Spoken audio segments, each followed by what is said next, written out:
my skin basically blew up. Like it wasn't even eczema anymore. It was just constant flaring, oozing, flaking. I was bedbound. I was stuck at home. What's up everyone? Welcome to my very first YouTube video. So for those of you who already know me off of Instagram, hello again.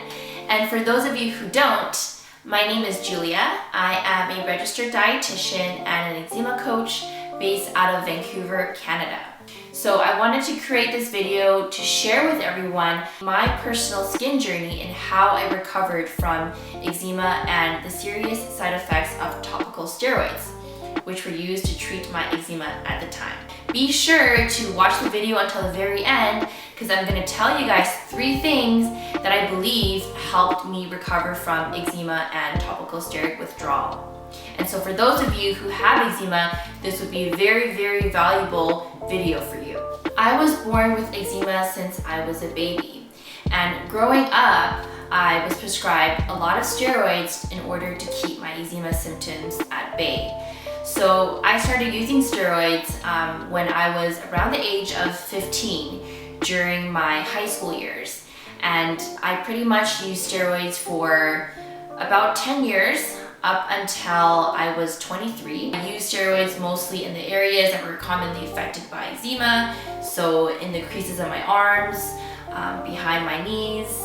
I also had it on my neck as well.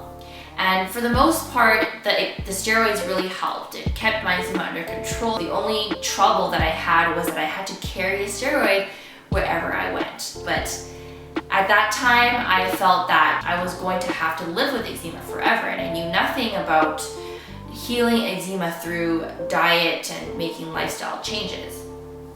And then in March of 2015, I noticed that my eczema was not healing even with the steroids. It was still spreading and it was itchy and inflamed, and I was just not comfortable with using steroids anymore. So I made the decision on March 21st, 2015 to stop using steroids completely. And this was after 10 years of using steroids basically every day. And so this was a very big decision for me. A few months after I stopped using these steroids, I developed severe side effects of topical steroids. And this condition is actually called topical steroid withdrawal. And for those of you who know what it is, you know exactly what I'm talking about. And people who don't know what it is, I would encourage you to search it up on Google because it's a real thing that's commonly unrecognized by the medical community, unfortunately.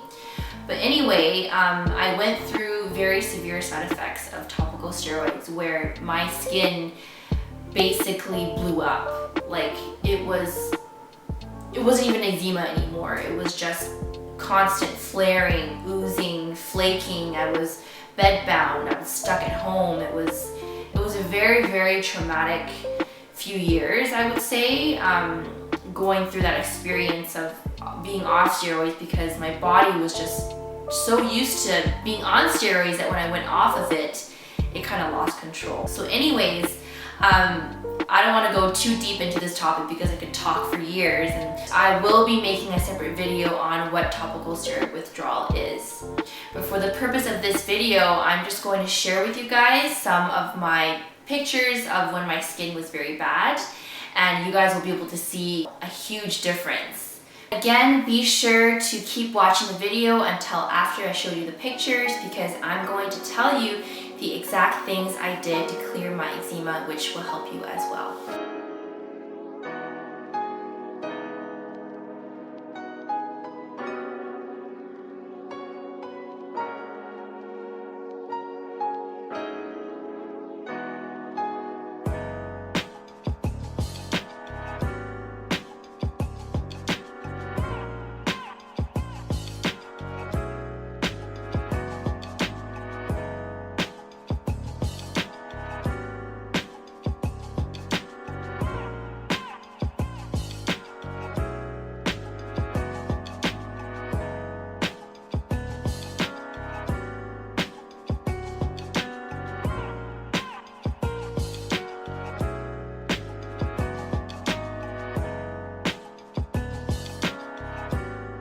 One of the most important things people forget about is how much diet can impact our health. And especially for eczema, having a healthy diet and not just eating healthy, knowing exactly what foods trigger your skin can make a world of a difference. So for me, I knew that certain allergens like shellfish, red meat, gluten, dairy, soy, these are just some of the examples, can trigger my skin. And it can for a lot of people with eczema as well. So when I was healing my skin, I avoided these common allergens. And I tried to include as much organic fruits and vegetables in my diet, as well as protein and healthy fats. I didn't eat processed food, eat junk food. Most of my meals were lightly cooked, and I tried to focus really hard on improving my digestion. If you have eczema and you're eating a diet filled with junk food and sweets and all those things that are not good for your health, then you're likely not able to heal from a chronic condition like eczema. So the one thing I would recommend if you're not already doing this is to clean up your diet. Get rid of all the junk food, all the processed food, and try to include healing foods that are good for your health. And not just for your health, but for your skin as well. And try to include lots of fruits and vegetables and foods that are from the earth, right? Not in packages. As some of you guys might know, sometimes eating a healthy diet is not enough. Eczema is a lot more complicated than that, which moves us on to the second thing that I did, which is making lifestyle changes. So these things include managing my stress levels, because I knew that stress can cause my eczema to flare. And it's very common with people with eczema, they notice the same thing as well. I also prioritize sleep. So I made sure that I went to bed before 11 o'clock every night, because your body really works hard overnight to recover and to heal. I was using a lot of toxic skincare products and household products at home, cleaners and hairsprays and all these things that are not good for your health. So in order for me to really reduce the toxin burden on my body, I had to switch up my products to natural ones. The third thing that I did, which I feel like is probably the most important, is that I focused on my gut and my liver. Specifically, I ate foods that supported my gut and my liver, and I also took the right supplements as well. When you have eczema, your channels of elimination are not working well. So when this happens, instead of your gut and your liver doing its job in eliminating toxins and waste, sometimes those organs are not working optimally. That's when you get eczema, because your body is not able to eliminate waste that ends up showing up on your skin.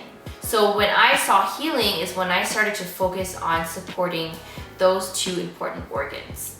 And I also did acupuncture as well in order to speed up the process. Of course, healing eczema takes time, patience, and effort.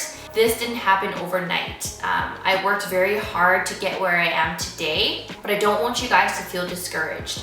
If you have eczema or skin rashes, just know that if you're doing the right thing, if you're taking care of your body, then you're going to see healing. So I hope some of the things that I mentioned today in this video was helpful for you. Now, if you want to learn a little bit more about me, be sure to check out my Instagram at juliachien.ca. That's where you'll find a lot of nutrition tips, as well as how to manage eczema and topical steroid withdrawal. Be sure to like this video, click subscribe, and turn on your notifications if you want to see further videos from me.